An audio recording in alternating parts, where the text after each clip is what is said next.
Greetings and welcome to Good Sport Aviation.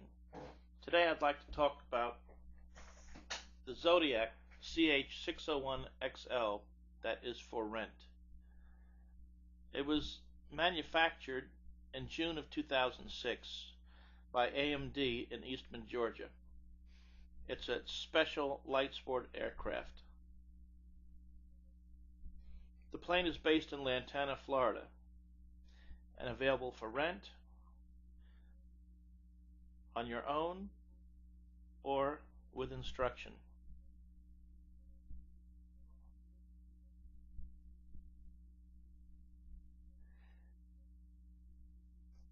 It's a little bit noisy out there at the airport.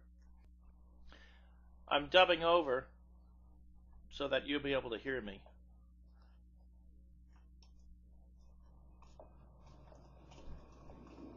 Oh! And there I am in the airplane. I've just come back from Sebring.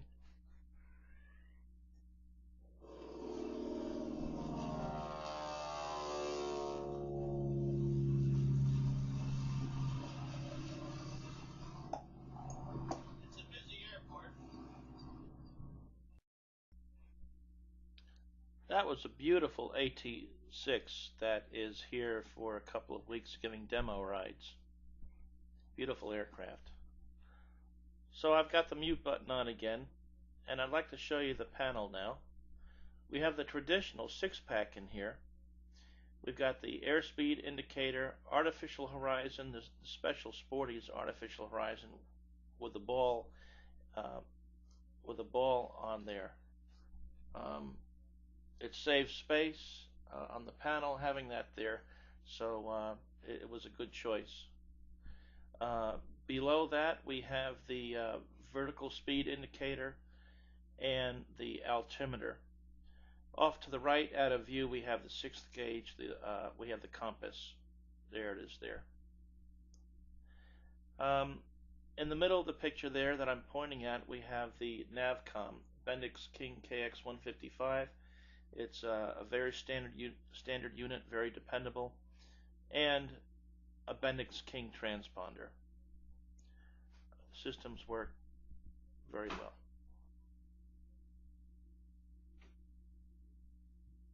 Magnetic compass and the VOR head. To the right of that is the PM1002, a very good intercom system with a special feature I'll talk about a little bit later.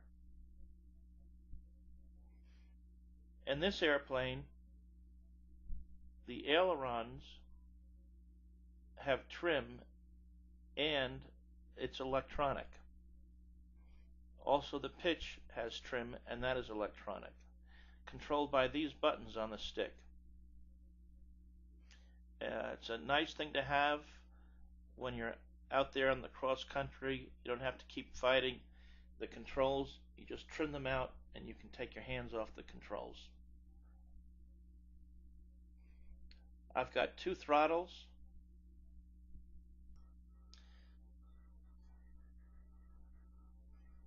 The flaps are also electronic and controlled by that white lever next to the throttle. Over here is the master switch with a master fuse, and then down below here you have your individual switches. You've got radio. You've got the boost pump switch. Boost pump typically used for takeoff and landings, and anytime you want an additional margin of safety over, as in flying over water. Got your strobe lights, nav light, landing light, and taxi light. This aircraft is certified for night flight. Behind my head there is a light that will light up the dashboard. Here we have the throttle, 2 throttles, so that the instructor can have his own throttle. Of course, that's the fuel mixture. And here we have carb heat. We have carb heat because we have a traditional 0200 Continental engine. Here we have a parking brake. Use a little caution with that. There's no guarantee it's going to hold, for instance, while doing a run-up. But in situations like now where the plane is standing still and you want it to stay there, it's a good choice. Nice to have.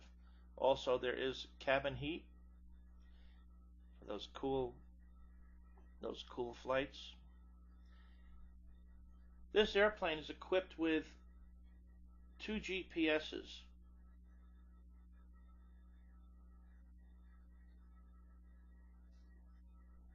One is the very large GPS in front of you there that I'm pointing to.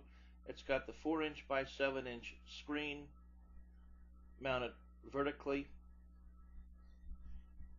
The top portion of the screen will have your flight information, the course you're tracking, your heading, ground speed, estimated time of arrival, and airport information that you're headed towards.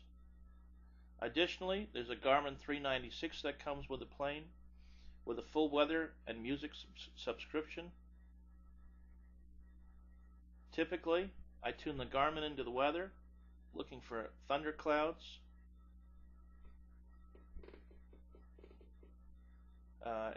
It's a great GPS. Works very well. Typically, I have the large screen doing my navigation and the small one on weather. It has the full subscription so that when you're doing a cross country, you can look at the winds aloft and adjust your altitude to get the best push. You can look for the tailwinds or avoid the headwinds as much as possible. The Garmin comes with a 1/8 inch jack cabled to the back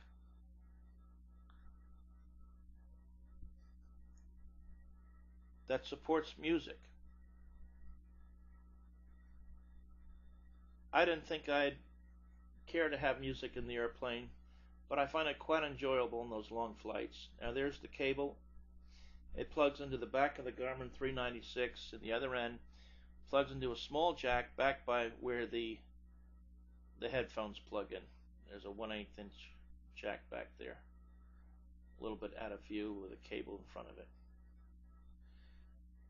Now, if a communication comes over the radio, the music will die down automatically, and when the communication, the speaking is finished, the radio will come back. You can listen to news, you can listen to classical music, rock and roll, easy listening, whatever you choose.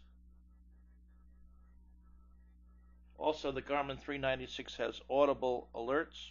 There's terrain awareness on there. You get within 1,000 feet of an antenna or a mountain or some obstruction, you'll get a warning. You get within 500 feet, you'll get a louder warning, and closer than that, 200 feet, you'll get a very intense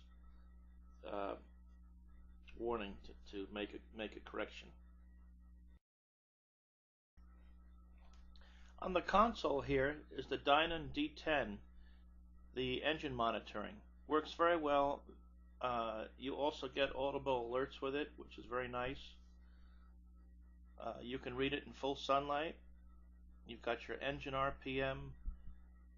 You've got your oil pressure, oil temperature, volts, amps, cylinder head temperature, exhaust gas temperature, fuel for each tank, right and left, and fuel pressure. Additionally, by pushing the button on the right 2 times, you'll get your Hobbs meter and tach meter. The canopy gives you a full 360-degree view. You can actually turn around and look at your rudder or see if there's any traffic behind you. You get a terrific view, and if you're worried about sun, the airplane comes with 4 little shields to protect you from the sun. There's a vent. There are 4 vents on this airplane, for plenty of airflow.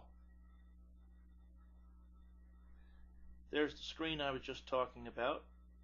That'll keep the sun off you. You can stick that anywhere you want, and there are 4 of them in there. The plain canopy does already have a tinting on it, but that's some additional protection if you should want it. One of the really nice features of this airplane are the toe brakes and steerable nose wheel. This plane drives like a little sports car on the taxiway. You can turn in very confined spaces with a lot of confidence. The brakes are disc brakes, and they are hydraulic. There are no cables on the brakes. They are all hydraulic. They work very well. Here we have the new wing on the XL. It's a little bit different from the previous design because it's thinner and has a little better stall characteristic. The plane handles very well. There are no surprises with it.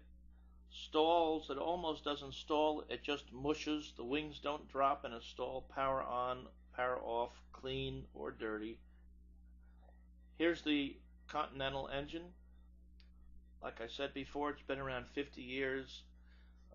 There's no problem finding an A&P who's familiar with it and can perform maintenance.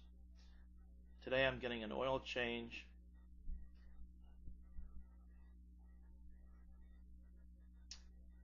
It's a very simple engine, 4-cylinder, horizontally opposed, 1 carburetor.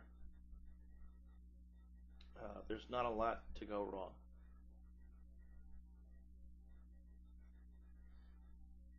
And there you go. Thanks very much for watching. I hope you enjoyed it and learned something about the Zodiac 601 that's based in Lantana, Florida, and available for rentals and instruction. It's a very comfortable plane. The seats are a bit reclined to allow for more legroom. You'll find after landing and tie down, you just don't want to get out of the plane.